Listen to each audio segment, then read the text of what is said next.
Something happening right now on social media I can't stop thinking about. Europeans, millions maybe. French, Italian, Brits, Germans, heck, even the Japanese, not quite European, coming over for the first time to the US saying the same thing. I thought Americans were rude. I thought it was dangerous. I thought it was loud and selfish and obsessed with money. Yeah, of course, with that. And then, this is the part I love, so many people. I couldn't believe how friendly everyone was. For no reason. Strangers to help me. People were genuinely proud of where they lived. They smiled. One German woman said she came expecting to feel unsafe the whole time.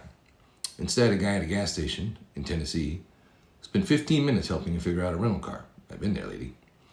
Didn't ask for anything, just helped. French couple visiting the South expected to be sneered at for their accents. What they found was that people were delighted, wanted to hear them talk, asked them questions, invited them to dinner. An Italian woman at a Little League game in Ohio broke down crying because it reminded her of the Italy that she grew up with and thought it was gone. Now, none of that means America's perfect. Anyone who's lived here knows better. We have real political division, real inequality, real crime, real hypocrisy. A lot of hypocrisy. Oh, so much hypocrisy. Sometimes we don't even agree with each other about what America is supposed to be. What struck me wasn't whether every visitor was right about everything. It was that something more interesting was happening. Europe had once again misunderstood America. It was not the first time. Not even close. In fact, one of history's greatest strategic mistakes was built on exactly the same misunderstanding. Let's go back to 1941. Imagine you're inside the German High Command, the most experienced, most sophisticated military organization in the world. An officer corps that traced back traditions through Prussia for centuries. Clausewitz, Moltke, Schlieffen, men who had elevated the study of war almost to a science. These are professionals, disciplined, methodical, steeped in military tradition going back generations. They conquered Poland in weeks, crushed France. France with its own long military tradition in 6 weeks. They'd driven deep into the Soviet Union. It was hard to believe that they had figured something out fundamental about modern warfare. Then came America. Many German commanders looked across the Atlantic and saw a nation they simply didn't respect. The Japanese thought the same thing, by the way. Country of businessmen, factory workers, farmers, people who loved cars, baseball, Hollywood, refrigerators, washing machines, advertising. Not exactly the image of a warrior people, of a warrior civilization. German assessments from the period, and I've read quite a bit of them, consistently described Americans as spoiled by prosperity, soft, materialistic, without discipline, without serious military tradition. And here's the thing, they weren't entirely wrong. These were surface observations. The U.S. Army in 1939 ranked roughly 17th in the world in size. 17th, that's behind like Romania, Portugal. America had no recent experience of large-scale land warfare. American military culture was far less hierarchical than anything the Prussian tradition recognized. American officers gave subordinates enormous latitude. By German standards, the whole thing looked almost anarchic. So they made an assumption. That assumption proved catastrophically wrong. The Germans evaluated America using European standards. They expected Americans to fight like Europeans. Instead, Americans fought like Americans. Here's what the Germans discovered when the shooting actually started. American units were extraordinarily adaptable. Not perfectly, not immediately. The early North Africa campaign, my grandfather was there, was rough. Cascine Pass in 1943 was a genuine disaster. American forces were routed. German commanders nodded. This is what we expected. This is what we know to it. What they didn't expect was what happened next. The U.S. military looked at Cascine, said that didn't work, and changed. Commanders were replaced. Tactics revised. Training was overhauled within months, actually. The same army that had been humiliated at Cascine was grinding through Sicily and into Italy. My grandfather also. The learning curve, that willingness to adapt without ego, was unlike anything the Germans had encountered. And it ran all the way down the chain of command. A German sergeant who lost contact with his officer waited for orders. An American sergeant made a decision. He improvised. He figured it out. That drove German commanders crazy, because in their framework, that kind of freelancing was disorder. But what it meant in practice was that American units kept functioning even when communications broke down. Even the plan fell apart. Even the officer was dead. General Fritz Bayerlein, who commanded the elite Panzer Lehr Division, said that after the war, that fighting Americans was genuinely confusing. They didn't follow the playbook because there wasn't really a playbook. There was a culture that said, figure it out. Get it done. Don't wait for someone above you to tell you what's possible. Does that sound like anything? Does that sound like the people those European tourists are meeting at gas stations in Tennessee? Yeah, I think so. Then there's the industrial dimension. And this is where German miscalculation became truly staggering. German military thinking prized perfection. Build the finest tank. I love their cars, by the way. The most powerful aircraft. Maintain it fanatically. Repair everything. American thinking prized sufficiency at scale. At scale, though. Build something good enough, and then build tens of thousands of them. German commanders looked at the Sherman tank and shook their heads. It was inferior to the Panther. In a one-on-one fight, they considered it evidence of American mediocrity. But the U.S. built 88,000 Sherman tanks. When one broke down and got knocked out, there was another one right behind. And another one after that. And 50 more in a ship somewhere in the Atlantic. The German philosophy assumed that industrial capacity was a fixed constraint. In America's case, it wasn't even close to a constraint. The U.S. produced roughly 300,000 aircraft during the war. Germany produced about 120,000, Japan 65,000. America built more than both Axis powers combined and kept building.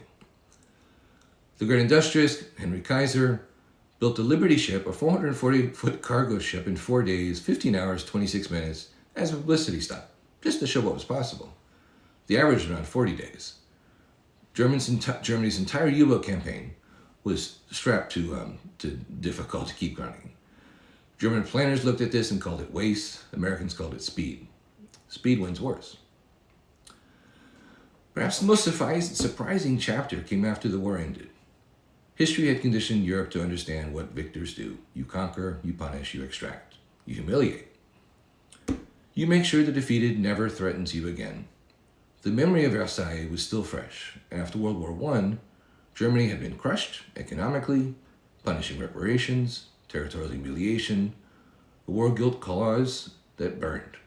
The result was rage, instability, hyperinflation, the collapse of the Weimar Republic, and eventually Adolf Hitler. The victory of 1918 planted the seeds of the war that followed 20 years later. So when World War II ended, what would America do? The Soviets knew what to do. They stripped East Germany of its industrial equipment, literally. Loaded machine tools onto trains and shipped them back to the Soviet Union. Traditional great power behavior, you'd say. You win, you take. America did something almost without precedent in the history of great powers. We rebuilt our enemies. The Marshall Plan put what would be roughly $500 billion in today's money into rebuilding Western Europe, including West Germany. Also Japan received similar treatment. We did not impose crushing debt. We waited till years later. We didn't leave them to rot. We said, here's money, here's expertise, become democracies, become trading partners, become allies. Was it purely altruistic? Nah, of course not. The Cold War context mattered enormously. A prosperous Western Europe was a critical strategic buffer against Soviet expansion. American self-interest was absolutely part of the calculus, but the method was extraordinary by any historical standard. Instead of extraction, investment. Instead of punishment, stability. Instead of permanent humiliation, the possibility of partnership. West Germany went from rubble to one of the most prosperous economies in the world in a generation. Japan became a global economic powerhouse. Those outcomes were not accidents. They were, in significant part, products of an American approach that did not follow traditional post-war playbook. We don't like playbooks. And those European tourists posting videos right now, the ones marveling at American warmth and friendliness, they're living in countries that American money helped rebuild. That's okay. They're the grandchildren and great-grandchildren of people who benefited from post-war settlement, more generous than any in modern history. Somehow that part of the story got lost. So what explains all of this? The adaptability, the industrial scale, the unexpected generosity after victory. I think it comes back to something Americans carry around sometimes consciously, sometimes not, but it's genuinely unusual. A deep, almost cellular belief in certain ideas. Liberty, meritocracy, the dignity of the individual, the possibility of reinvention, the idea that rules shouldn't be permanently favored for those who are already on the top, that tomorrow can be better than today, that ordinary people can change history. Now, I want to be clear, of course, caveat, caveat, caveat, we don't always live up to those values, we know that, hypocrisy is real. The point is that we do strive, hopefully, to go to the ideal. The American promise is ugly in ways that deserve to be confronted honestly, not swept under the rug. None of that is fake.